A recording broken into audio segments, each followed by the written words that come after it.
recording. Okay, over to you. Okay. Well, hello, everyone. Welcome to the 71st webinar on the Secret Doctrine. This webinar series is available on makara.us under the subheadings Moria Federation Webinars, then Webinar Series in Progress, as shown here.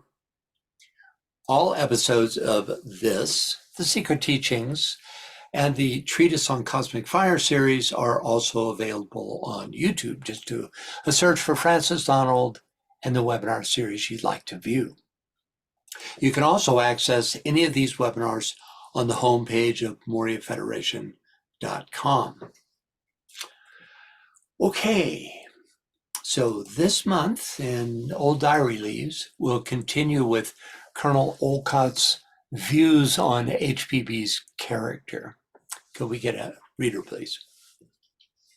I'll start off today. I have not much time now, she writes in October 1885, with the Secret Doctrine. I am only at the middle of part 1, but shall in a month or two send you the first 6 sections. I take from Isis only facts, leaving out everything in the shape of dissertations, attacks on Christianity and science. In short, all the useless stuff and all that has lost its interest. Only myths, symbols, and dogmas explained from an esoteric point of view. It is actually and de facto a new work entirely. Cycles are explained, along with everything else from their occult bearings. I wish you had sent me the preface or introduction. In this same most interesting letter, she sketched out a form of communication she wanted me to put into the Theosophist in her name.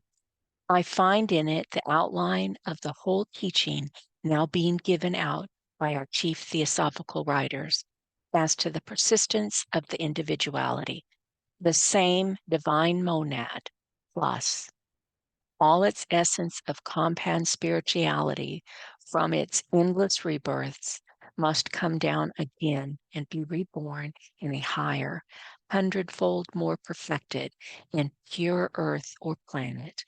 In short, commence again its grand cycle of reincarnations. Thank you, BL. And next up, can we get a reader? Yvonne, can you read that for us, please? Sure. Among the devoted friends who thronged to her at Würzburg were the Countess Wachtmeister, ever the faithful, loyal woman of generous heart and invincible devotion, and Frau Gustav Gebhardt of Elberfeld, whom I love so dearly and regret so sincerely since she left us. These dear ladies nursed Helen Blavatsky in her sore illness, being like younger sisters in their assiduous ministrations. As the years roll by and this movement of ours consolidates itself upon the permanent foundation, this rugged personality behind which a giant individuality worked for humanity will be more and more uplifted, growing brighter and brighter. For saith not the Buddhist aphorism, good men shine from afar like the snowy peaks of Himavat, while bad men are unseen like arrows shot in the dark. Peace to thee, Helen Blavatsky. I don't know the initial, the middle name, is now the loving cry of thousands. Elena Petrovna Blavatsky, sir. It was Petrovna. Okay, thank you. Yeah. Okay. So last time we continued our readings in the interim chapter entitled Additional Facts and Explanations Concerning the Globes and the Monads, which describes a human being's 3 principles with terms taken from Hindu philosophy, but which are essentially the monad, soul and personality aspects as described by DK. HPB then points out that nature, meaning the lunar lords or purely physical evolutionary power, can never evolve intelligence unaided. She can only create senseless forms. It is the manasa dhyani, or soul aspect, that provides mind, which is the link between spirit and matter. HPB then reviews the 3 life waves of monads that sequentially unfold on the globes of a chain, with a special emphasis on the first monadic wave, which we've been studying for the last few times, called also the lunar Petries, that, quote, reached the human germ stage in the first round. The author then focuses in on the special qualities of the 4th globe of a round, noting that it has no sister globe on the same plane as itself, and it thus forms the fulcrum or balance point of the entire chain. The resulting evolutionary cycle closes the door through which animal man enters the 4th kingdom. This momentous event happens during the Atlantean race, which marks the exact halfway point, not only of the Earth chain shown here, but of the entire Earth scheme. We then considered the rare exceptions to the rule that prevents animals from entering the human kingdom, as described in stanza 8 from Book 2 of the Secret Doctrine.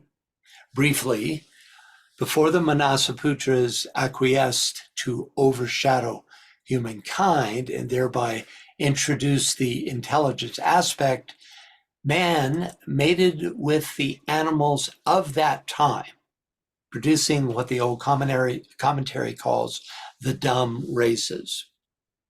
It is the descendants of these races that form the quote-unquote exceptions, and will therefore be allowed into the 4th kingdom of nature later in this round. So the door is closed to the animal kingdom, but there's this one group, sometimes called the anthropoids, who will be allowed in once they're purified, reconditioned. And this takes us up to where we left off last time. So let's start today's session with what HPB calls the commentary, which is an unpublished occult source of information that has popped up throughout the Secret Doctrine so far. I think she saw it in etheric matter and was able to draw from it. Certainly she had regular access to it. So could we get a reader for just the part in black? Vivian, can you read that, please? As the commentary broadly rendered says, 1. Every form on earth and every speck, atom in space, strives in its efforts towards self-formation to follow the model placed for it in the heavenly man. Its, the atom's, involution and evolution, its external and internal growth and development have all one and the same object, man. Man as the highest physical and ultimate form on this earth. The monad, in its absolute totality and awakened condition, as the culmination of the divine incarnations on earth. 2. The dhyanis, pitris, are those who have evolved their bhuta, doubles, from themselves, which, rupa, form, has become the vehicle of monads, 7th and 6th principles, that had completed their cycle of transmigration in the 3 preceding kalpas, rounds. Then they, the astral doubles, became the men of the first human race of the round, but they were not complete and were senseless. Thank you, Vivian. Okay, first, every form on Earth and every speck atom in space. So HPB is not here referring to the atoms of science and the forms made up of these atoms, but rather to the ensouled atom, from an atom of substance to a solar atom, which is a solar system. The Theosophical Glossary says, in theosophy, atoms have to be considered in relation to monads. In the Secret Doctrine, gods, monads, and atoms are a triad, like spirit, soul, and body. A monad is a divine spiritual life atom, a living being, evolving on its own plane, and a life atom is the vehicle of the monad, which ensouls it, and in turn ensouls a physical atom.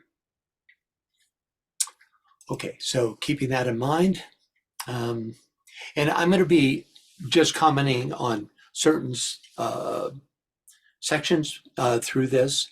And in fact, I'll be skipping some paragraphs that I think were relevant in the 1880s because of the publications that she's refuting of that time, but aren't particularly relevant to us now. So we'll be doing some hopscotching, but there are also sections that we'll be diving into very deeply.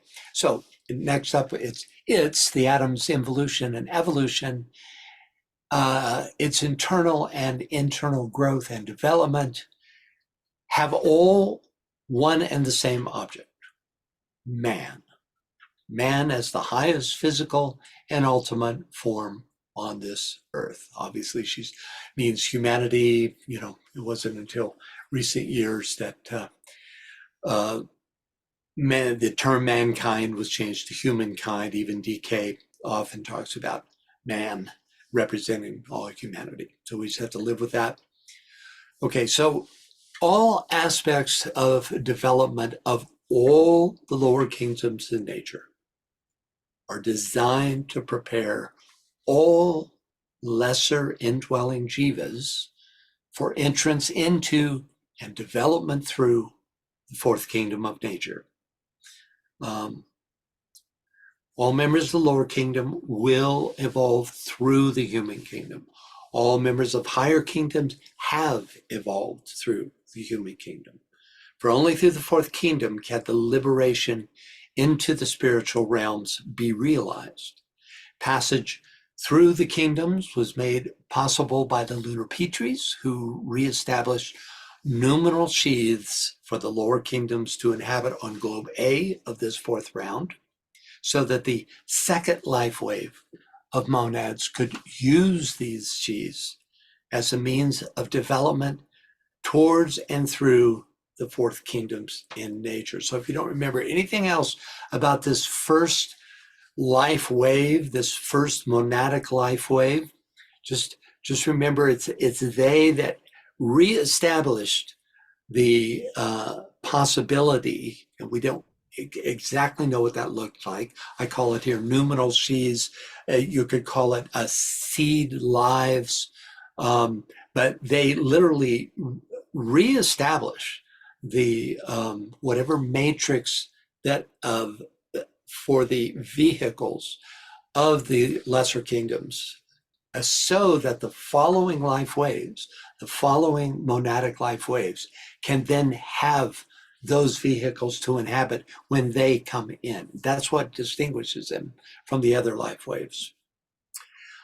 Okay. Next.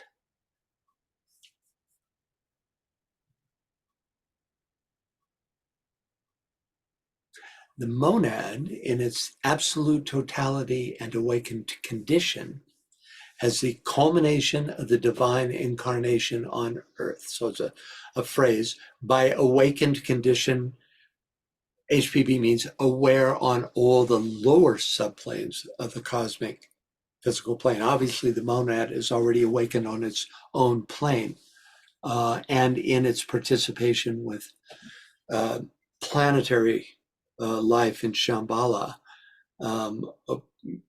because that's the group that monads belong to. But here, that awakened condition relates to aware on the lower subplanes, which it only gains through the experience gained during the thousands of incarnations that it sends the indwelling jiva on before its return to monadic condition at the sixth initiation. Okay. Oh, by the way, thoughts, ideas, anytime you want to discuss something, ask questions, please jump in and raise your hand. It's always more interesting that way. Okay, next I'll completely reread this little section that Vivienne read, and then we'll consider its parts. The Dhyanis, Petris, are those who have evolved their Buddha doubles from themselves, which Rupa form has become the vehicle of monads, seventh and sixth principles, that had completed their cycle of transmigration in the three preceding kalpas rounds. Then they, the astral doubles, became the men of the first human race of the round, but they were not complete and were senseless. So there's a lot here. Being old commentary, which tends to be quite dense. So first, the Dhyanis, Petris, are those who have evolved their Bhuta doubles from themselves. So there are many classes of Dhyanis, the highest of which are self-conscious and take an active part in the architectural ideation of whatever new cycle they are involved in. The Theosophical Glossary defines Bhutas as elementary substances, something made of an attenuated non-compound essence, and specifically the astral double of any man or animal. The doubles of the first ethereal Dhyanis or Petris. So evolving their Bhutas suggests a translation into mental, astral, and physical etheric substance of the divine, but strictly physical archetypes that these beings embody on their own plane of expression. Said simply, they downwardly project a more material astral double. And so you have this idea of the Dhyani and its Bhuta. The Dhyanis project their astral double. Remember, astral is not the astral plane of decay. This just means the relatively formless compared to physicality is a broad meaning that goes all the way up to and including the Akashic plane in some references. So a much less exact phrase in early theosophy than it became later. Okay, so next, which Rupa form has become the vehicle of monads, seventh and sixth principles, that had completed their cycle of transmigration in the three preceding kalpas, which means rounds. So first HPB reminds us that in first generation theosophy, which she restored in 18, with really with Isis Unveiled, in that system, the monad is a combination of the sixth and seventh principles, counting upwards, which is comprised of the divine monad in its highest sheath.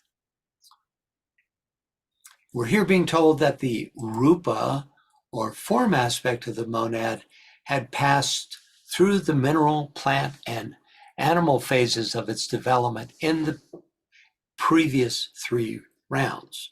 So not only do the Dhyanis evolve the lower sheaths from themselves, that projection of their bhutas, but these sheaths are based on those developed by the indwelling jiva during the first three rounds.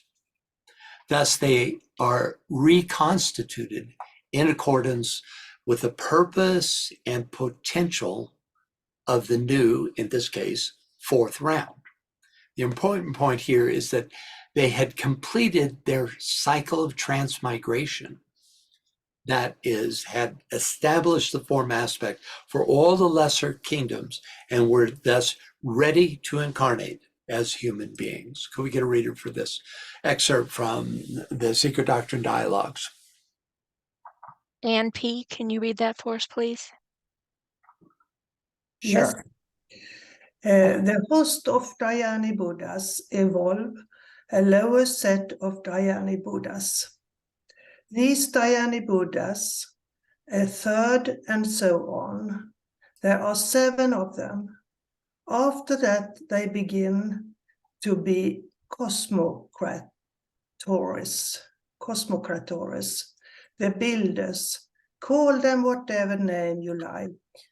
They have all got special names in the Sanskrit.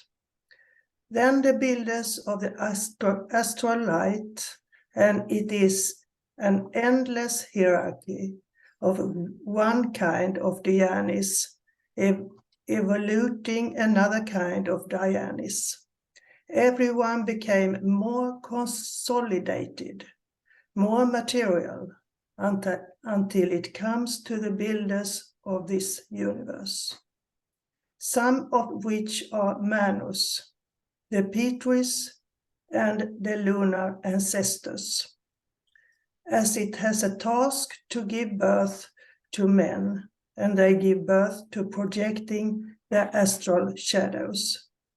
And the first humanity, if humanity it can be called, are those kayas of those lunar ancestors over which physical nature begins building the physical body, which begins by being formless. Then the second race begins to be more and more formed. Then they are sexless. Then they became bisexual, and then hermaphrodites, and then they separate and go all kinds of ways for the propagation of mankind. Thank you. Thank you. Okay, any questions about this? So the Chahayas, it's described here, is very much like the Bhuttas. There are these projected forms, which are like doubles, with the purpose of penetrating into deeper materiality. Okay. And finally, we have then they, the astral doubles, became the men of the first human race of the round, but they were not complete and were senseless. So this really describes the final product of the Bhuttas. On the form side, they were humanity. They were human beings, but they were senseless because not yet endowed with mind, which wouldn't happen until the middle of the Lemurian race. It was these senseless subraces that engaged with the animal kingdom to produce the quote unquote dumb races.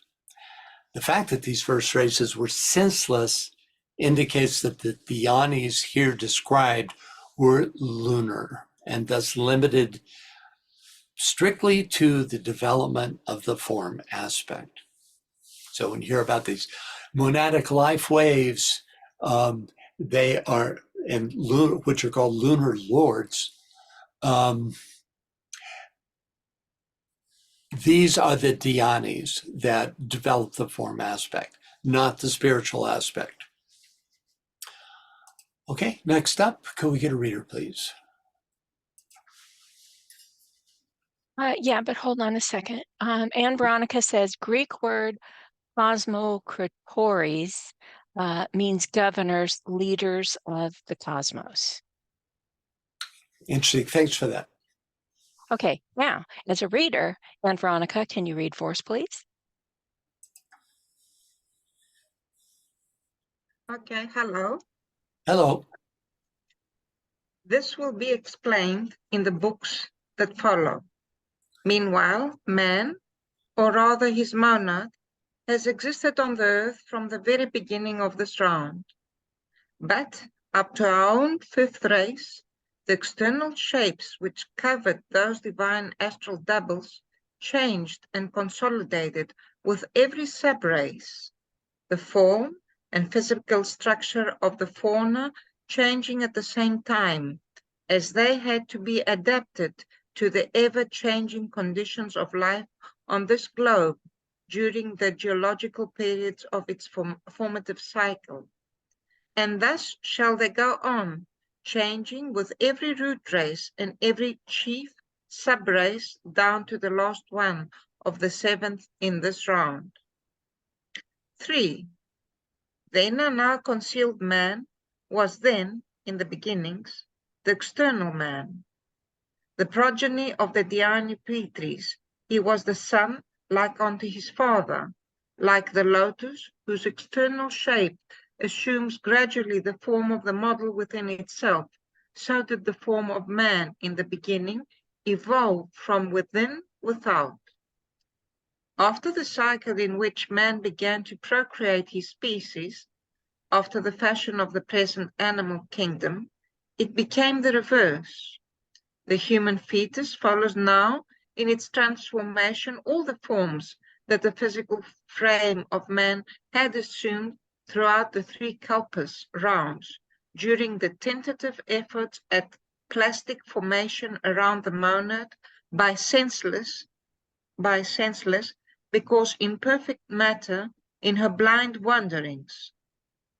In the present age, the physical embryo is a plant, a reptile, an animal, before it finally becomes man, evolving with himself his own ethereal counterpart in his turn. In the beginning, it was that counterpart, astral man, which being senseless got entangled in the meshes of matter. Thank you. Okay, first, this will be explained in the books. Now, it's HPP speaking here. It's sort of the extension of the commentary on the second point here. This will be explained in the books that follow. Meanwhile, man, or rather his monad, has existed on the earth from the very beginning of this round.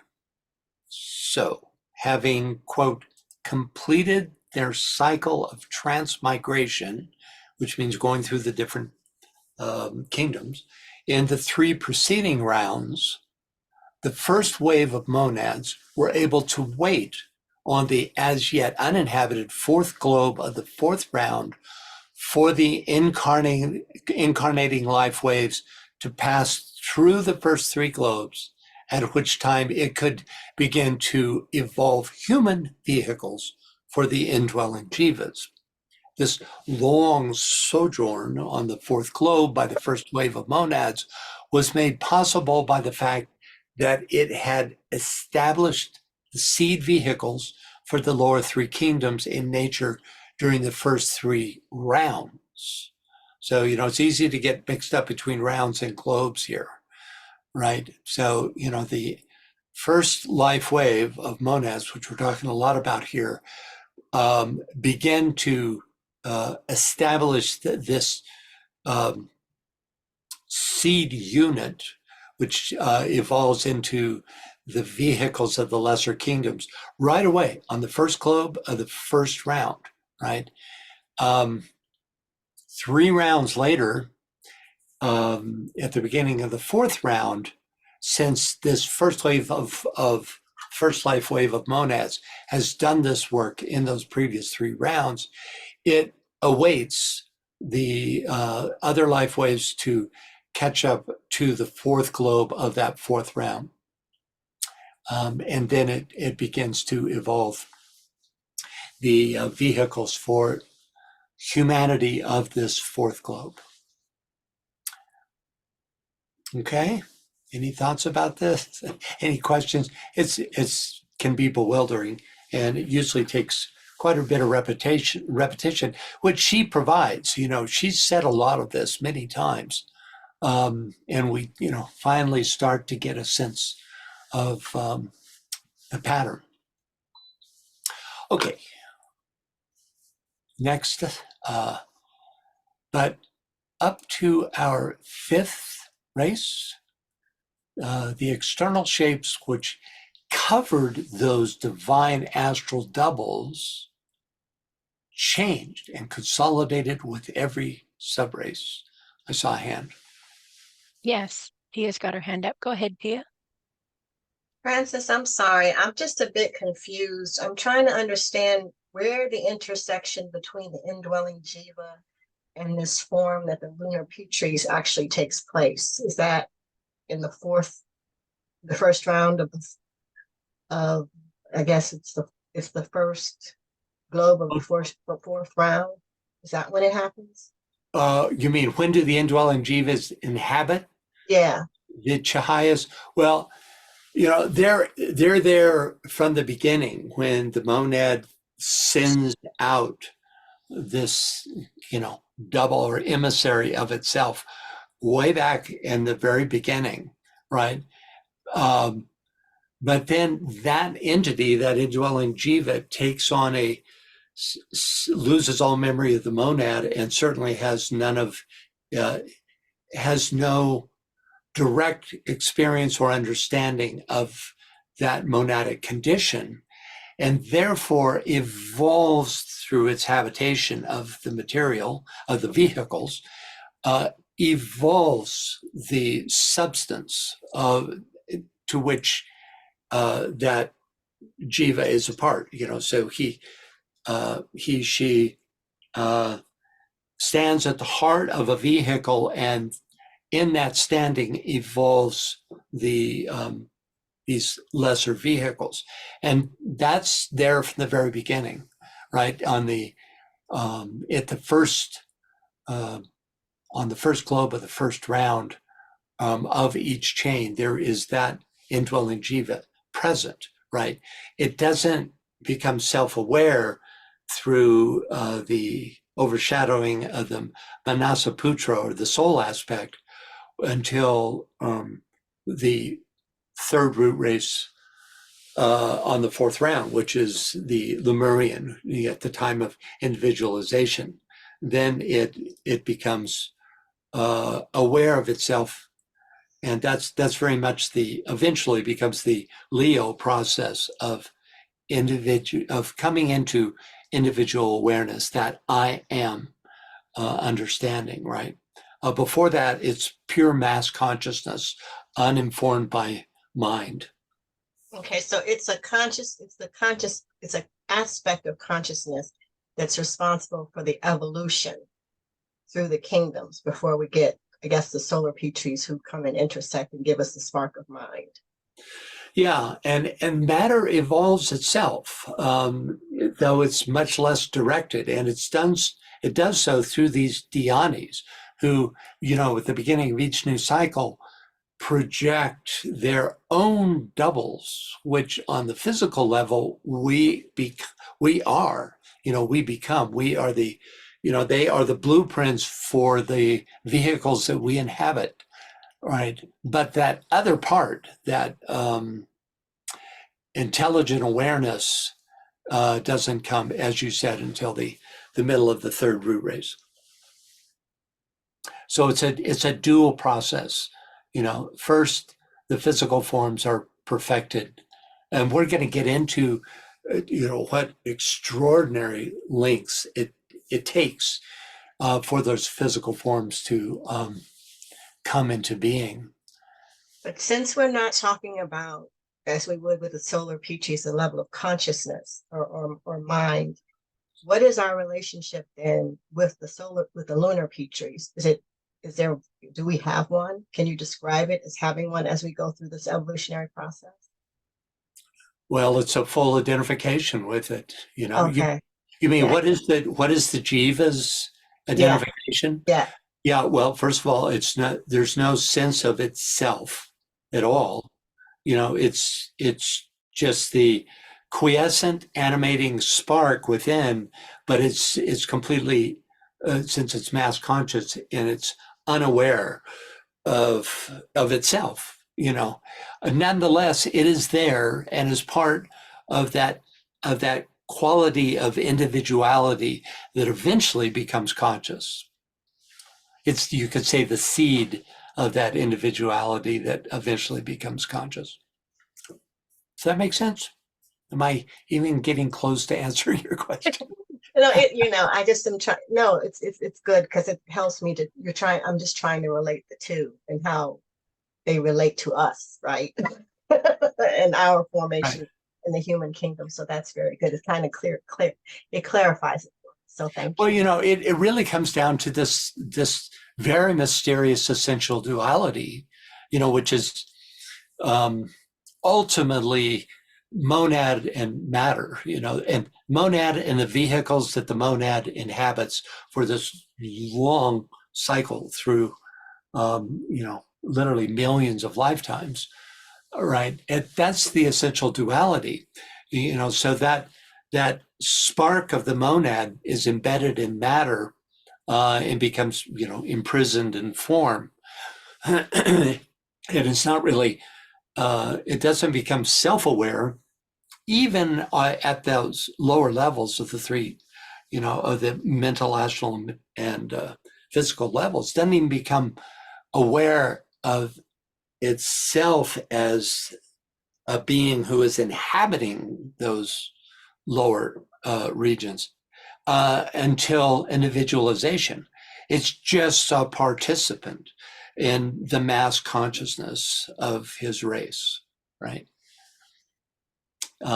So it's quite an evolved, when you look at the entire sweep, we are right now right at the exact midway point for the entire scheme. It's an extraordinary thing, because there's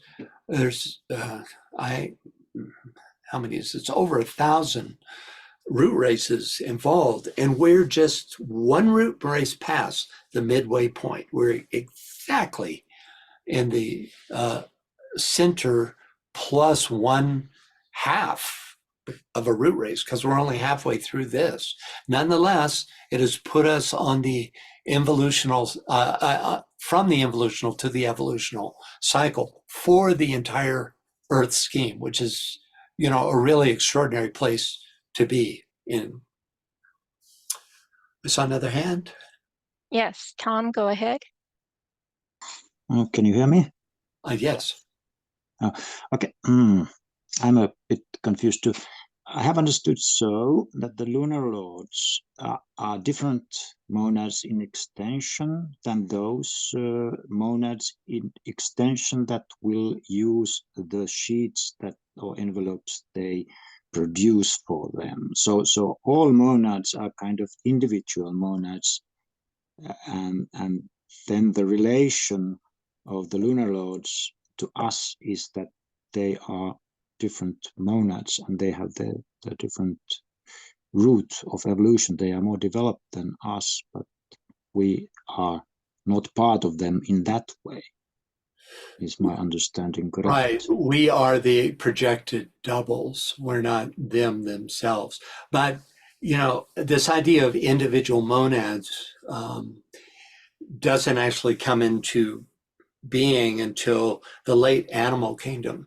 It's the Aristotle, school under Aristotle had this concept of monas with an S on the end instead of a D, and that it was the entire monadic life wave as a unity. In other words, the universal monad, and that until the elemental kingdoms and the mineral kingdom and even the plant kingdom and the first most of the animal kingdom, it's not an individual monad assigned to an individual within those kingdoms, that they are just participating in the densification of that monadic life wave. So the individual monad doesn't come forth until the late animal kingdom, and definitely in and during the human kingdom. But even that is a kind of illusion, because it's ultimately, just like souls, monads aren't individual. They belong to this great group, which in the case of monads is the planetary logos, is the group to which they are um, unified, and even that's not the right way to say it, because they are essentially one. They are monas, but they individuate in relation to their projected um, jivas, to the projected indwelling jivas, right? It's only in that relationship that you have this sense of the individual monad. Yes, I saw another hand. Yeah, go ahead, please. So since our form is created from their, I guess, astral double or their astral projection, Which is is, there, that's not astral plane. right? That's, yeah, go ahead. Is there a point in time, I guess, is it at the fourth initiation? When are they released as well? I mean, or is there nothing to be released from, since it's not really them, but a projection? I mean, Yeah, that's a really interesting question.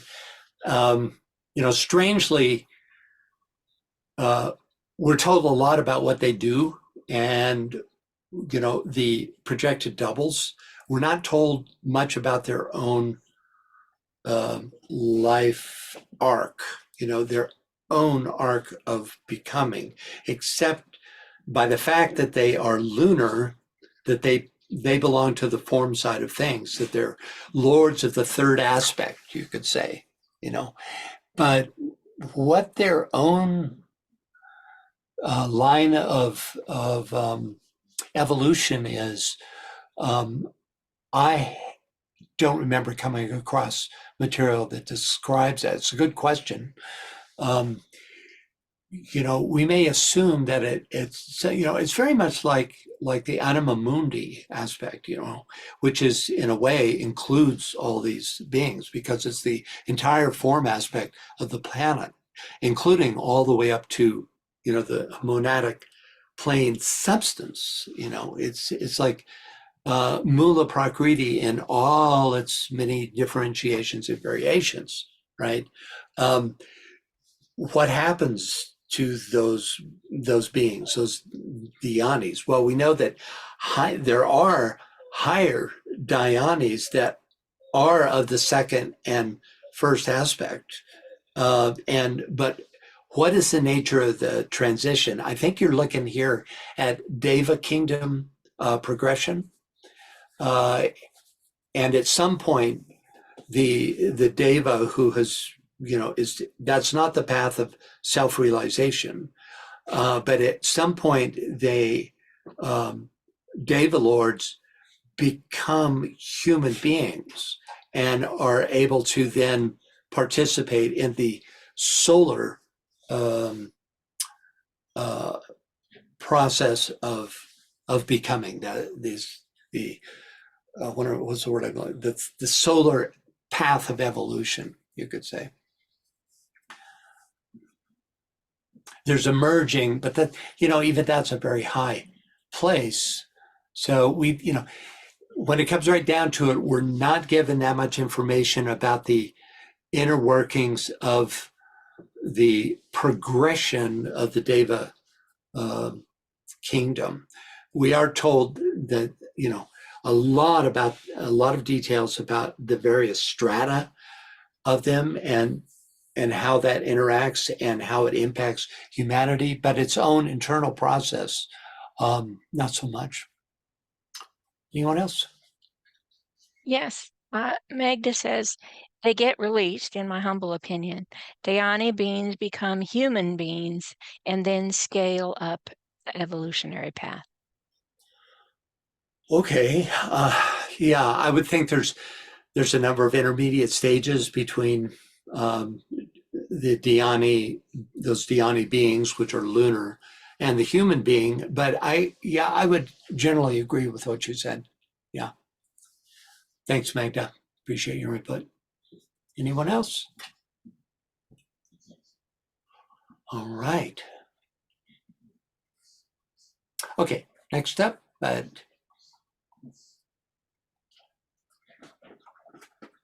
hang on a sec. Okay, so but up to our fifth race, the external shapes which covered those divine astral doubles changed and consolidated with every subrace. HPB details the appearance of the external shape of earlier root races just in a few pages from now. Suffice it to say at this point that during the root races of the first 3 rounds, man's form changed from a unconfined ethereality, then through a series of shape-taking stages during which the form outlines became more and more defined. From that point to large ape-like forms towards the end of the 3rd round, whose texture, quote unquote, gradually improved, whatever that means. It wasn't until the middle of the 3rd root race of the 4th round, however, that there was a separation of the sexes, which eventually led to humanity's modern appearance. So for most of the period of development, I would say 98% of the period of development, you didn't have separation of the sexes. All those early root races, the process of procreation, which varied from the sweat-born, the egg-born, and this lunar projection process preceded the way of modern humanity.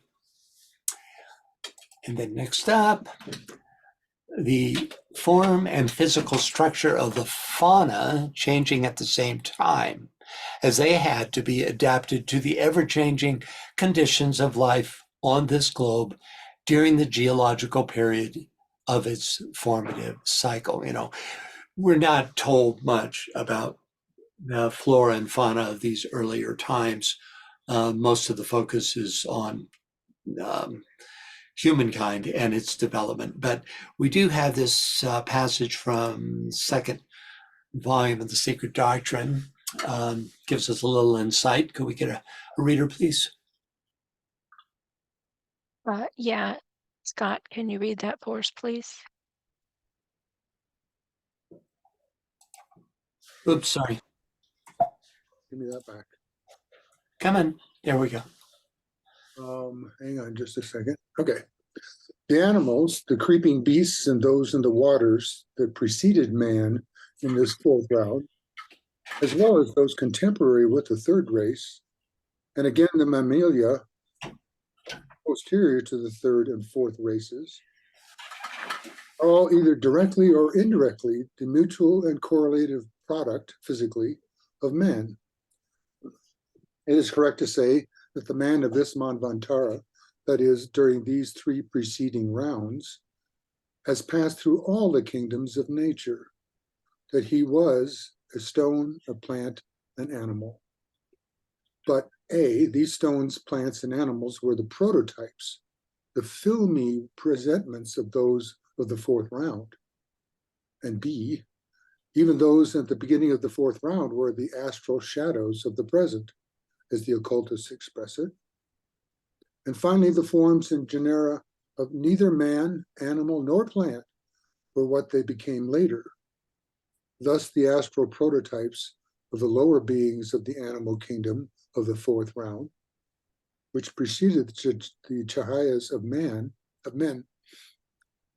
were the consolidated, though still very ethereal sheaths of the still more ethereal forms or models produced at the close the 3rd round on globe D.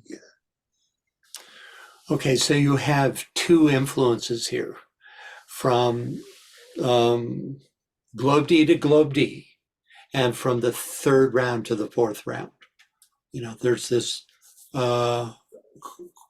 quality of progression from any globe of the same letter to its successor globe of the same letter, right? And there's qualities of connection through that, and then also of just moving across from the end of one round to the beginning of the next. Any thoughts about this? It was fascinating material. But you can see how much time we spend as filmy presentments, rather than as solidified, concrete beings. Of course, we have a prejudice for having physical bodies, since we do. Who's to say that it's actually a better way to go? But there's no question that most of the time is spent in a much more ethereal level of being. Okay, let's see here. So next up, we come to the wait a minute here. So next up, and thus shall they go on changing with every root race.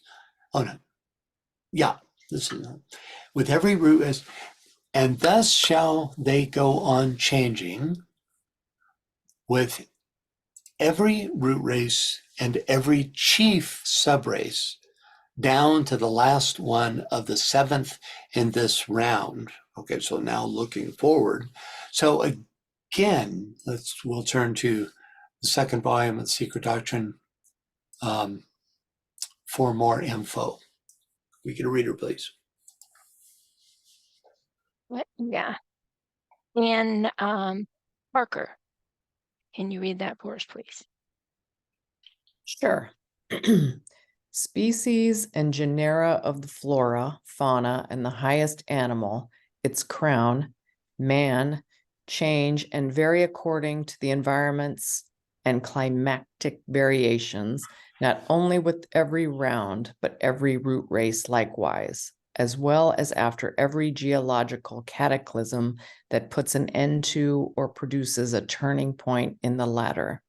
In the sixth root race, the fossils of the orang, the gorilla, and the chimpanzee will be those of extinct quadrumanous mammals and new forms, though fewer and ever wider apart as ages pass on and the close of the Manvantara approaches, will develop from the cast-off types of the human races as they revert once again to astral, out of the mire of physical life. There were none before man, and they will be extinct before the seventh race develops. Karma will lead on the monads of the unprogressed men of our race and lodge them in the newly evolved human frames of the thus physiologically regenerated baboon. Thank you, Anne. Okay, so next we come to the third point in the old commentary's description of the past and future form aspect of humans and animals, which is the inner, now concealed man was then, in the beginnings, the external man. The progeny of the Dhyanis, Pitris, he was the son like unto his father. Like the lotus, whose external shape assumed gradually the form of the model within itself, so did the form of man in the beginning evolve from within, without. So here's an example, a lotus whose tiny seeds look much like a closed lotus bud. So referencing the sentence, the inner now concealed man was then, in the beginnings, the external man, a couple of pages back, HPB described the creation of the first human races. Quote, at the beginning of the human stage of the fourth round on this globe, they, quote unquote, ooze out their astral doubles from the ape-like forms which they had evolved in round 3. And it is this subtle, finer form which serves as the model round which nature builds physical man. It's easy to confuse these lunar Dhyanis with the solar aspect, with the soul aspect, the latter who, after individualization, send the personality into multiple incarnations. But unlike the soul, they have no divine spark, no gift of mind is given by these Dhyanis, only the form aspect. So when HPB says the inner now concealed man was then in the beginning the external man, she is describing a downward or outward projected double of the form. Okay? Okay, next up. After the cycle in which man began to procreate his species after the fashion of the present animal kingdom, it became the reverse. The human fetus follows now its transformations. In its transformations, all the forms that the physical frame of man had assumed throughout the three kalpas during the tentative effort at plastic formation around the monad by senseless, because imperfect, matter in her blind wanderings. So let's see if we can decipher this. First, man began to, quote, procreate his species after the fashion of the present animal kingdom in the middle of the third root race, when the separation of the sexes took place. The phrase, it became the reverse, refers to the first sentence.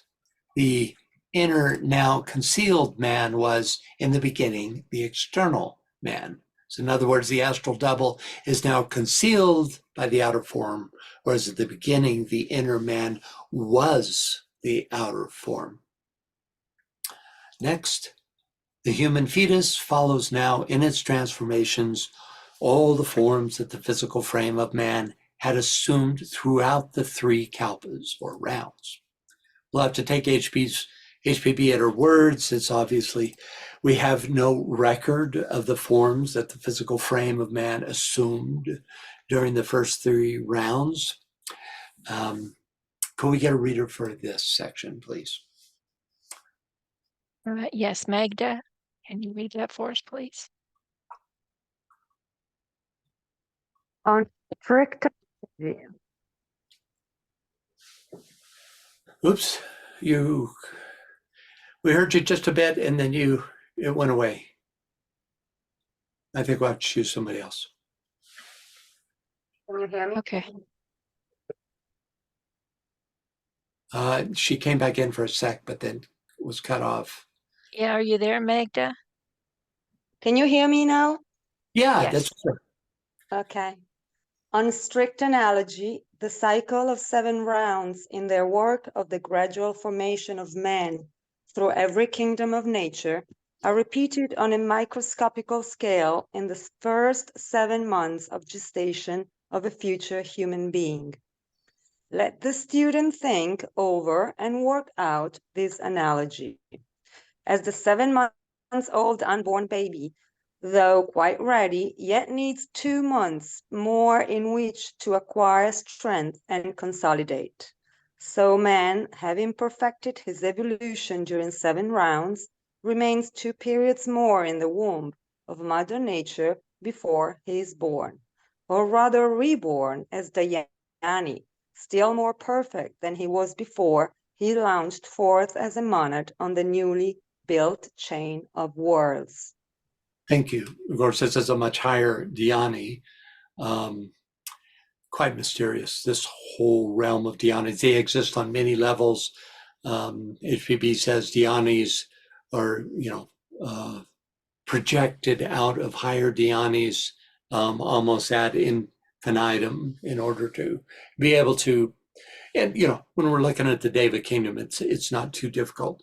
But this idea of after 7 rounds that you're then reborn as a dhyani would suggest a solar dhyani. Okay. Next, during the tentative efforts at plastic formation around the monad by senseless, because imperfect matter, in her blind wandering. So a surprising teaching. This phrase suggests that efforts to clothe the monad with a progressively denser form was a process of trial and error because it wasn't guided by direct intelligent design, but rather through, quote, blind wanderings of the impulses of matter itself.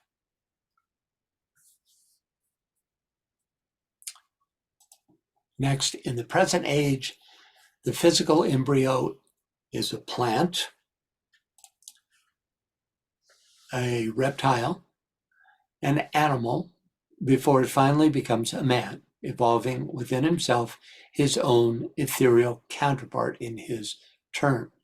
This progression by the embryo through the kingdoms is, of course, not recognized by science, but can be intuited when studying the progressive stages of a fetus, especially the similarities during the earlier stages of fetal development. Finally, in the beginning, it was that counterpart, astral man, which, being senseless, got entangled in the meshes of matter. This makes the materialization of the form aspect almost sound like a mistake, like the astral form got itself accidentally entangled in matter through its quote-unquote blind wanderings. But this seemingly random experimentation was and is ultimately under the impetus of the first Logos's will to be. This third point of the old commentary just seems to emphasize the rudderless, senseless, blind wanderings aspect of matter. When compelled by the demands of the involutionary arc, it must determine its own course onto ever denser subplanes. Okay, any thoughts or questions about this? All right, next up, can we get a reader, please?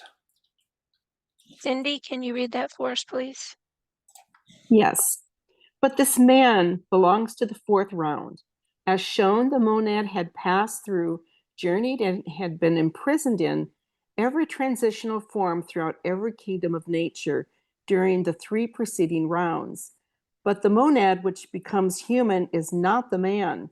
In this round, with the exception of the highest mammals after man, the anthropods destined to die out in this our race, when their monads will be liberated and pass into the astral human forms, or the highest elementals of the sixth and the seventh races, and then into lowest human forms in the fifth round. No units of either of the kingdoms are animated any longer by monads destined to become human in their next stage, but only by the lower elementals of their respective realms. Nature never repeats herself. Therefore, the anthropods of our day have not existed at any time since the middle of the Miocene period, when, like all crossbreeds, they began to show a tendency, more and more marked as time went on, to turn to the type of their first parent, the black and yellow gigantic Lemurian Atlantean. To search for the missing link is useless. To the scientists of the closing six-root race, millions and millions of years hence, our modern races, or rather their fossils, will appear as those of small, insignificant apes, an extinct species of the genus Homo. These elementals will become human monads in their turn, only at the next great planetary Manvantara. Thank you. Okay, first up, but this man belongs to the fourth round. This simply indicates that the process of human development described in the third point of the old commentary refers to the fourth round. Next, as shown, the monad had passed through, journeyed, and been imprisoned in every transitional form throughout every kingdom of nature during the three preceding rounds. So, when successful, an experimental form led to the next stage in form development. If unsuccessful, it quickly died out and another form was tested. All of this during the first three rounds, which took billions of years to unfold. This is another way of describing the blind wanderings, right? But there is something to when speaking strictly physically, to this survival of the fittest, because the forms that survived were then developed, modified, and gradually resulted in the human forms of that time. Okay, next, an important statement. But the monad which becomes human is not the man. So I had to think about this one a bit. The monad which becomes human, that is, passes through the human stage, is not itself identified with any one kingdom in nature, including the human, but sends its jiva into the material world to gain experience in all the kingdoms of nature. So the monad is never exclusively identified with any outer form, in this case, the man, whose form has evolved over eons through the work of the dhyani, choans. This said, towards the end of a monad's sojourn in the animal kingdom, a spark from the one monas, so we talked about this a little earlier, or universal monad, becomes increasingly associated with that indwelling jiva, with that developing form. I see a hand. Go ahead, please, Scott. Yeah, I was going to mention that at least in my version of the secret doctrine, the monad is capitalized. Oh, here. Mhm. Okay. Yeah, well, that would. It isn't always. It is always capitalized, so maybe that doesn't make a distinction.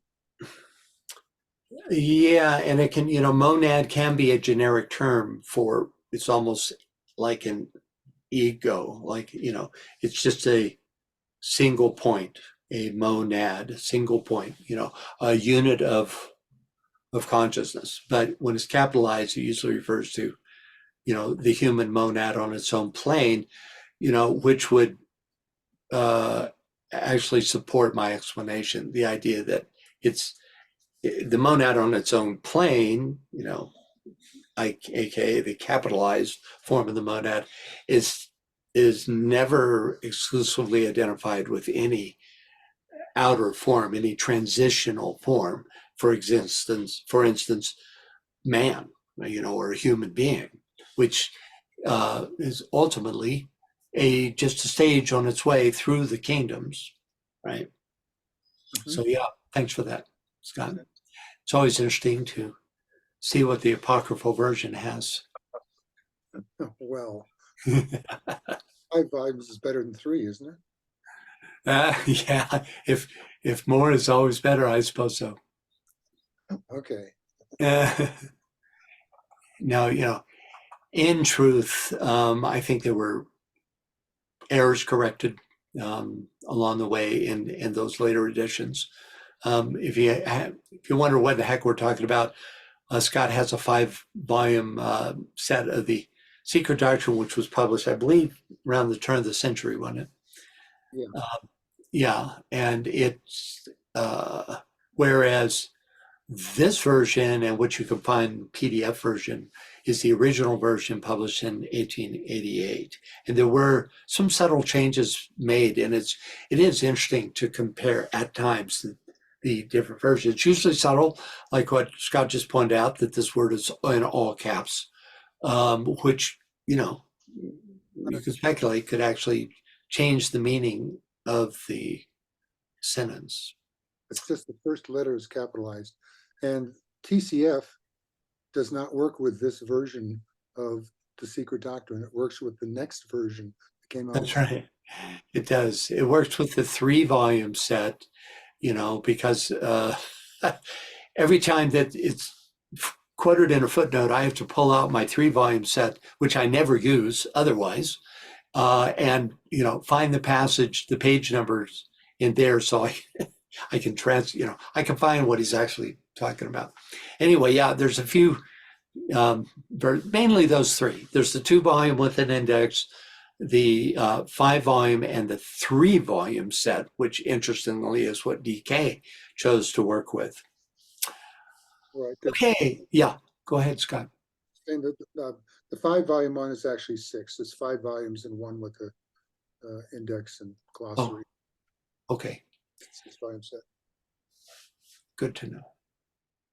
And I would add that you would have to look at the time period that the DK and Alice Bailey were writing their books versus what was available at that time, and the available version. Yeah, it could have just come down to the fact that Alice Bailey owned the 3-volume set, and that was why that was used in the footnotes, because it might have, just for convenience sake, it might have been used that way or not. It's really hard to know. What I have here is the original edition, which we know was 1888. The third edition was 1893, and the fourth wasn't until 1938. So Alice Bailey would have been using the third edition because that was the one current. Right. There's another edition that came even later. Yeah, it'd be interesting to read a paper on the changes. I mean, I started. I was really big on having all the first editions of the Alice Bailey, and I got I think most of them, maybe all of them. And then I found that the later printings actually corrected a lot of errors, and that they were more accurate in most cases, if not absolutely every case. So I moved on from that idea. Anywho, we have next a difficult sentence with a long conditional phrase embedded in the middle. So let's start by reading the sentence without the middle phrase. In this round, no units of either of the kingdoms are animated any longer by monads destined to become human in their next stage, but only by the lower elementals of their respective realms. So that's relatively straightforward. By either of the kingdoms, HP means the plant and the animal kingdoms. So because the door has been closed for passage into the human kingdom, the 3 subhuman kingdoms are now only animated by the, quote, lower elementals of their respective realms, meaning the form builders, not by the, quote, monads destined to become human in their next stage. This latter phrase suggests that with the closing of the door, there is a withdrawal of the monadic evolutionary impulse that would otherwise carry the jivas of these lower kingdoms into the human kingdoms. The footnote states, these elementals will become human monads in their turn only at the next great planetary manvantara, suggesting that the form-building elementals, which result in these lower kingdoms of the plant and animal kingdoms, will, when entering the plant and animal kingdoms during the next round, gradually develop individual monadic sheaths, which will then guide their evolution into the human kingdom during the next chain, because she uses the word planetary manvantara, suggesting a chain of our Earth scheme. Okay, now keeping in mind what we just learned, let's take a look at the middle phrase in our last statement, right? So basically she was saying, in this round, no units of the animal or plant kingdoms will become human beings. That's what brackets this. And then she sticks this in the middle. She says, in this round, With the exception of the highest mammals after man, the anthropoids destined to die out in this our race, when their monads will be liberated and pass into the astral human forms, or the highest elementals of the sixth and the seventh races, and then into the lowest human forms in the fifth round. Well, what a statement. So after some intensive vivisection, it's a really obtuse teaching, right? So except for the anthropoids, none of the rest of the animal kingdom will become human beings in this round. This exception, the anthropoids, comes through the fact that these anthropoids, we learned a page back, are, quote, half descended from man. Presumably, it is also for this reason that they are, quote, destined to die out in this our race, meaning the Aryan root race. Then we're told their monads will be liberated, presumably from both the animal kingdom and the need to incarnate, and pass into the highest elementals of the sixth and seventh human root races. The idea of monads passing into an elemental state references the journey taken by the indwelling jiva of these anthropoids, which we're here being told will express itself through the builders of the coming sixth and seventh races. This is a fantastical teaching, and I don't even begin to truly understand what she truly means here.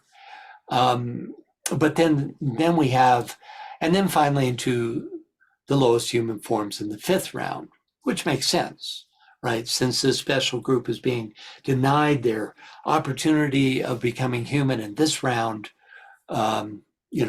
they will nonetheless become human beings in the next round. That makes more sense. But this intermediate passage into the astral forms, or the highest elementals of the sixth and seventh races, that's just fantastical. And I can't really give you much insight on that. I see a hand. Okay. Yeah. But first, Magda says it is what it's referred to as those left behind, Tolkien and Steiner, for a round, Yeah. when, so to say, the gods abandoned us. Yeah, okay. Right. Temporarily, at least, abandoned, right? So, everybody know what we're talking about, right? These anthropoids came from the illicit coupling of the as yet unendowed with mind human beings. So the senseless human beings mated with the animal kingdom as those two existed in the early part of the third root race, right? Before mind, right? So it was a natural, there was no decision making in that, right? And it was the offspring of these that became these anthropoids that are being discussed, and that she's now describing as being, that will come in to the human family in the fifth round, right? Otherwise, the door is closed on the animals in general until the next Mamantara, which is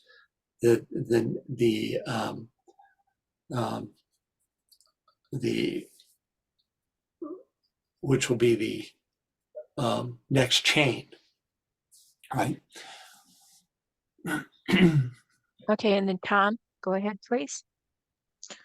Okay, I was wondering, how does this state differ anyhow in the state where a normal animal is, when it has in its way individualized from the group soul and is waiting for its causal body to get formed? So is this somehow different state because these are kind of in that way individualized animals without causal body? And then the elementals, I read it so that it would refer to the forms, and the forms, the bodies, are made of elementals. So Right. Well, the natural progression from the animal kingdom to the human kingdom takes place up through the Atlantean race of the fourth round, and then the door is closed. That it was the first two waves of monads that were able to pass the door, and then the first three. I don't know if there were 3 or 4 waves of monads. I can't remember now. But anyway, the last wave of monads, didn't develop enough to make it by that time. They have to wait until the next chain. But because the senseless humans of the third root race of the Lemurian race mated with animals, that gave those offspring a human component. And because of that, they became exceptions, right? And those developed into what she roughly describes as the anthropoids. She further describes them a little later. This sort of black and yellow Lemuro Atlantean beings that were nonetheless humans, even though senseless. So it's not so much the form aspect that determines which kingdom it's belonged to, but the ancestry. And so the fact that a human was involved in the procreation has created this exception. And I'm not sure if that answered your question, but that is the difference between the two evolutions. I was just thinking simply that human monad in human humanity is the one who has a causal body, and obviously these didn't have causal body yet. Right. Yeah. Well, the causal body is bestowed through that overshadowing or that acquiescence by the soul, right? It's not something that develops through the lunar process, right? And it doesn't happen until the middle of the third root race, when at the time of individualization. And so the way I understand it, these exceptions won't have that experience until the next round. Hey, it's not that far off compared to waiting till the entire next chain, because a round is 7 globes. So the 5th round, 6th round, and 7th round, that's 21 globes. And then the next chain starts when the animal kingdom of our time now will then have an opportunity to pass into humanity. So it's a delay, but it's much less of a delay than what animals as a group will experience. So it's a kind of the same mechanism, but they are in the between because of what happens. So they don't make that as a rule in the next chain, but they didn't make it now, so they make in the between period. Yeah. It's because of that human involvement in the process, but she talks more about this, and so maybe we'll get a little more information and can explore it a bit deeply. I have no idea why the path of liberated anthropoid jivas would pass into the elemental kingdom.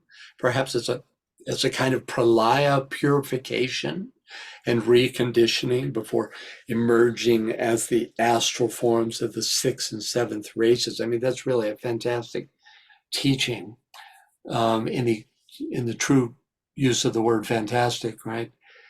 Of course, astral here meaning simply inner or causal, not literal astral bodies. So yeah, we'll push on. Unless you have more thoughts or questions about this. She repeats herself and unfolds, as DK does. She'll add a little bit of information with each repetition. Okay, let's take a look at the footnote referenced by the phrase highest elementals of the 6th race. Nature never repeats herself. Therefore, the anthropoids of our day have not existed at any time since the middle of the Miocene period, when, like all crossbreeds, they began to show a tendency more and more marked as time went on to return to the type of their first parent, the black and yellow gigantic Lemuro-Atlantean. So beginning in the middle of the Miocene period, anthropoids began to revert to a gigantic black and yellow Lemuro-Atlantean animal form. We might assume that this Middle Miocene period coincides with the end of the third and beginning of the fourth root race, since she calls them Lemuro-Atlantean.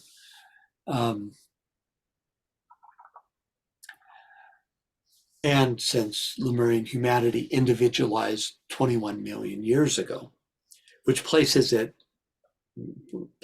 race, that third race, in the early Miocene period. Next, to search for the missing link is useless. To the scientists of the closing sixth race, millions and millions of years hence, so she's projecting in the future here.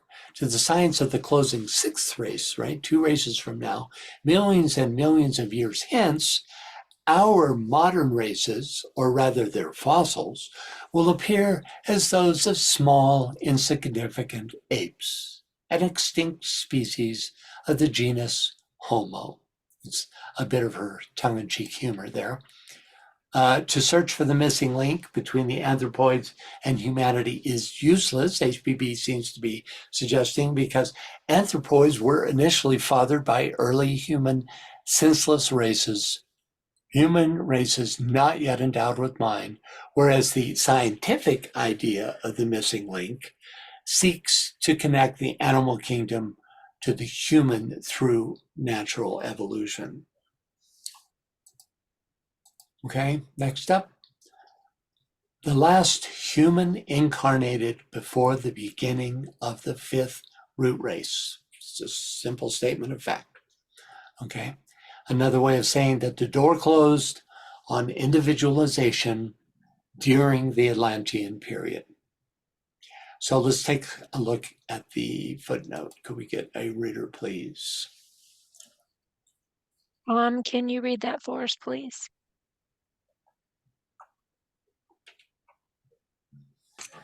Such anthropoids form an exception because they were not intended by nature, but are the direct product and creation of senseless man. The Hindus give a divine origin to the apes and monkeys because the men of the third race were gods from another plane who had become senseless mortals. This subject had already been touched upon in Isis Unveiled 12 years ago, as plainly as was then possible. On pages 278 to 279, the reader is referred to the Brahmins if he would know the reason of the regard they have for the monkeys. For then he, the reader, would perhaps learn where the Brahmin, to judge him worthy of an explanation, that the Hindu sees in the ape but what Manu desired he should, the transformation of species most directly connected with that of the human family, a bastard branch engrafted on their own stock before the final perfection of the latter. He might learn further that in the eyes of the educated heathen, the spiritual or inner man is one thing, and his terrestrial physical casket another. That physical nature, the great combination of physical correlations of forces, ever creeping onward towards perfection, has to avail itself, has to avail herself of the material at hand. She models and remodels as she proceeds, and finishing her crowning work in man, presents him alone as a fit tabernacle for the overshadowing of the divine spirit. So this is a little more positive take, this last statement about, the quote unquote blind wanderings of Mother Nature, right? She has to avail herself of the material at hand, models and remodels as she proceeds, and finally finishes as a quote unquote fit tabernacle. Okay, so first up, such anthropoids form an exception because they were not intended by nature, but are the direct product and creation of senseless men. Not intended by nature references the mistake made by the Manasaputras, the soul aspect, who refused to enter into the Lemurian race immediately after the separation of sexes. This wouldn't have happened had they immediately, had those two events coincided, had they overshadowed humanity as soon as there was a separation of sexes. But since they didn't, it gave that subrace the unfortunate opportunity to mate with the primates of that time, the quote, black and red gigantic Lemuro-Atlanteans. Go get a reader for this, please, for just a few pages hints from the Secret Doctrine. Sure. Gordon, can you read that for us, please? The men of the third race who separated were gods by their spirituality and purity, though senseless and as yet destitute of mind as men. These men of the third race, the ancestors of the Atlanteans, were just such ape-like, intellectual, senseless giants as were those beings who, during the third round, represented humanity.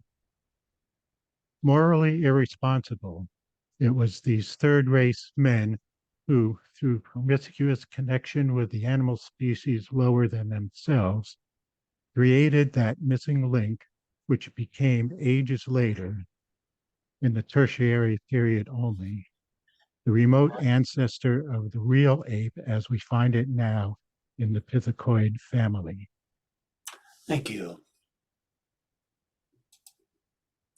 Any thoughts about this? Thoughts or questions? Get a little more information, the difference between what she's calling the anthropoid and what we now call the real ape. I see a hand. Yeah, Yvonne, go ahead, please. That's me. Now look at that picture. Doesn't that look like what they're calling the Yeti or the abominable snowman? Yeah, this is a stretch to have used this illustration. I just couldn't resist because of the sign, but it was, there was a lot of backlash against Charles Darwin's On the Origin of the Species. And so this was, appeared in a newspaper in the 1860s in, some column of discussion about that. Publications, you can imagine it, how difficult it was to accept this idea, because not only does it go against the theosophical belief, it's very much against the church belief, and but it is now the basis of the scientific anthropological belief about the evolution of humankind. Okay, next up, the Hindus give a divine origin to the apes and monkeys because the men of the third race were gods from another plane who had become senseless mortals. So the early subraces of third races were considered gods because they were associated with the Arya or Buddhic plane, ruled by Vayu. Because these beings were pre-monastic, they were free from the taints of mental, astral, and physical planes, and thus, though senseless, were imbued with the innate spirituality of their higher aspects. We normally think of, Buddhic plane consciousness as that which develops after the fourth initiation and the development of manas, higher manas, and moving into the Buddhic consciousness. But this is that same level on the involutionary arc, right?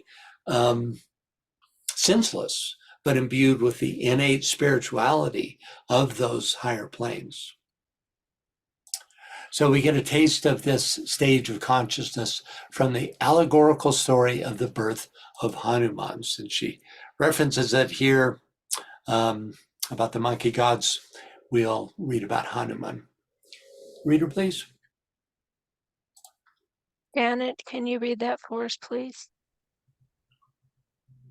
Sure. Hanuman's mother was Anashana, a beautiful Asara, celestial nymph, who was cursed by a sage to be born as a female Vanara, monkey-like humanoid on earth. She prayed to Lord Shiva for a child and was granted the boon that she would beget a son who would be an incarnation of Shiva himself. One day when Anahana was pregnant, she saw a brilliant red fruit in the sky and felt a strong desire to eat it. She did not know that it was actually the sun. She stretched her hand to grab the fruit. Vanu, the wind god, who was also attracted by the sun, blew it towards her. Vanu then infused some of his divine essence into her womb, making Hanuman a part of Vanhara, part Apsara, and part divine being. Okay, thank you. I'm not going to try here to negotiate the teachings of the Hindus, mostly hidden about this connection between the anthropoids and the god that is represented by Hanuman. But HPB just notes that there was a definite, though hidden, teaching in this regard. Okay, next up, this subject had already been touched upon in Isis Unveiled 12 years ago, as plainly as was then possible. So here's the cited quote from the second volume of Isis, which we'll use for our analysis, since there's much more complete than this little tiny section in Secret Doctrine. So can we get a reader, please?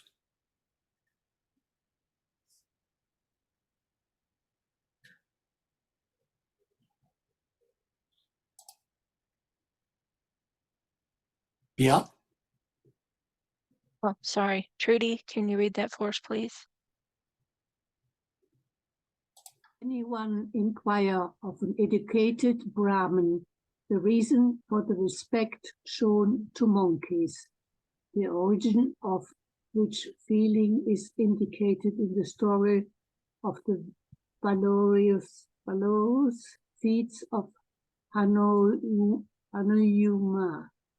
the generalissimo and faithful ally of the hero of Ramayana, and he would soon be disabused of the erroneous idea that the Hindus accord deific honors to a monkey god. He would perhaps learn where the Brahmin to judge him worthy of an explanation that the Hindu sees in the ape, but that what Manu desired he should. The transformation of species most directly connected with that of the human family, a bastard branch engrafted from their own stock before the final perfection of the latter. He might learn further that in the eyes of the educated heathen, the spiritual or inner man is one thing, and his terrestrial physical casket another. That physical nature the great combination of physical correlations of forces ever creeping on towards perfection, as to avail herself of the material at hand.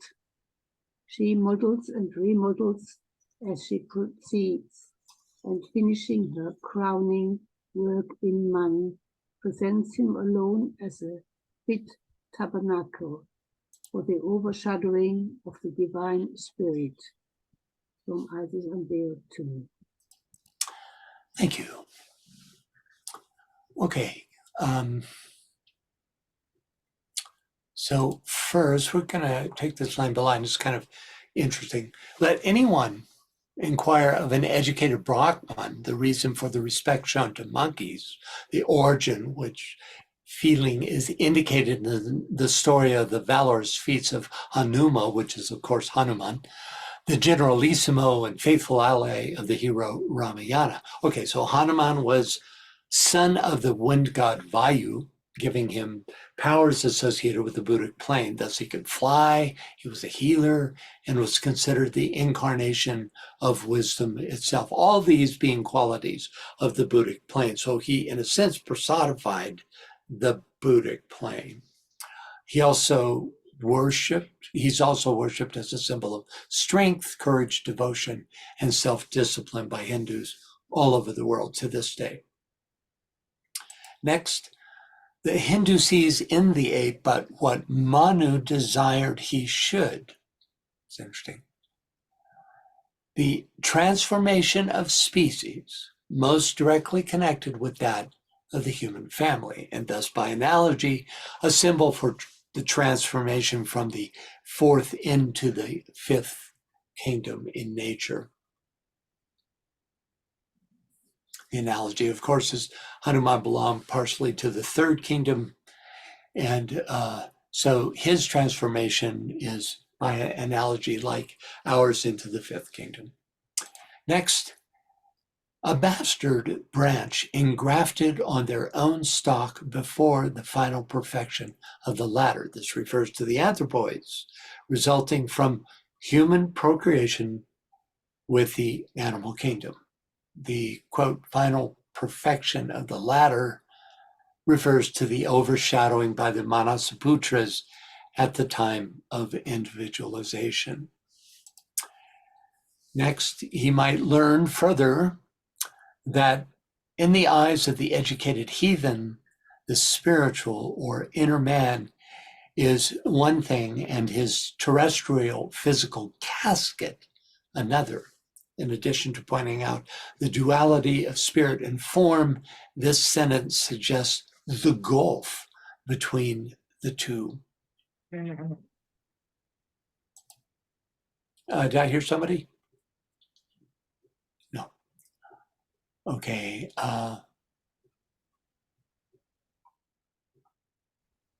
Next, that physical nature, the great combination of physical correlations of forces ever creeping on toward perfection, has to avail herself of the material at hand. We looked at this before. She models and remodels as she proceeds, and finishing her crowning work in man, presents him alone as a fit tabernacle for the overshadowing of the divine spirit. This more clearly describes the unfoldment of humankind's physical nature, characterized as blind wanderings in the old commentary. The overshadowing of the divine spirit references the acquiescence by the soul aspect, or Manasaputras, and the consequent gift of mind. Okay, any thoughts about this? Yeah. Magda's got her hand up. Go ahead, please, Magda. Yes, just to make sure, I'm wondering if this manual is the most antique guide of humanity on Lemu, maybe Atlantis, I don't remember. The master of Zarathustra and Thoth Hermes, the ones that started the Paleo-Indian civil tree and fostering the human evolution is described here. Yeah, they're the perfected model for a given root race, right? And so it's in this sense, you could see it's the connection of a Manu with the Dhyani Chohans that project the human form into being, right? They are the perfected model for that stage of human becoming. Now, was there a further element to your question? I may have missed that. Excuse me? And did that help, or did you have a further? Yeah, so you mean, okay, so this is the perfect model for all this development, or this Dhyanis that developed the civility, that started up the Paleo-Indian civility. So I guess that responds to it. I just want to make sure that I connect with that, with that history of the most grounded man that, through the high hierarchies, and with and master of Zoroaster and Thoth Hermes, and with evoluted men. So I guess this is what you mean. This is what I'm talking about as a model. Yeah, all those earliest avatars are all early avatars of the fifth root race, and they brought in certain aspects. You could add to that list Hermes, who channeled or Pymander, who was the mind of God, right? And all that was fifth root race stuff, and would have been overshadowed. That movement towards physical development would have been overshadowed by the man of the fifth root race. Okay, perfect. Thank you. Yeah, you bet. Okay, next up, can we get a reader, please? Yes, but have you noticed the time? Oh, thank you. That was very kind of you. Yeah, we could go on, but we're out of time. Okay. Thank you all. Well, we'll stop here for now. This is a good place to stop. And could you, let's see, this coming Friday is a treatise on cosmic fire. I can give you that much. And could you announce the others? Yes, the next Secret Teaching of All Ages is 1 October. And then the next Secret Doctrine is on 15 October. Okay. There you have it. And I hope to see you at whatever webinars you can make. Until then, thanks very much for attending. Bye-bye. Thank you, everyone. Bye. Thank you.